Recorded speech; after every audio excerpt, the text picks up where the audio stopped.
Hello! Kumusta lahat ng nandyan?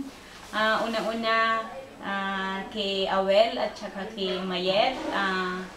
Happy wedding sa inyong dalawa. At kay Awel, happy birthday. Sayang at wala kami.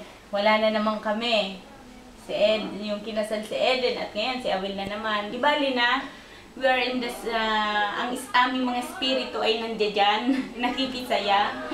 Kaya, kumusta na lang sa lahat. At May and Awel, kayong dalawa ay pinag-isa na ng Diyos. At ang akin lang ay lalo pang i-center ninyo ang Diyos. Dahil kung i-center ninyo ang Diyos, ano man na bagay na pagsubok na dumating sa inyo, ang Diyos ang magbibigay sa inyo ng kalakasan. Kaya, happy wedding sa inyong dalawa at good luck sa pagpapala pang nakalaan sa inyo. At kumusta sa lahat, sa kinatatay at nanay, sa mga ninang, sa side ng pamilya ni May.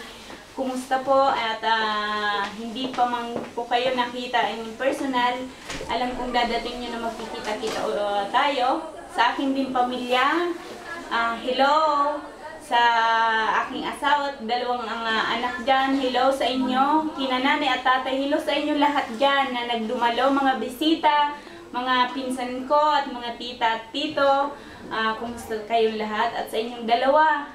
Talagang, kung baga, day ninyo ito. At alam kong ito pa lang ang umpisa. Kaya, happy wedding and God bless sa inyong dalawa. Yan lang po. Bye-bye!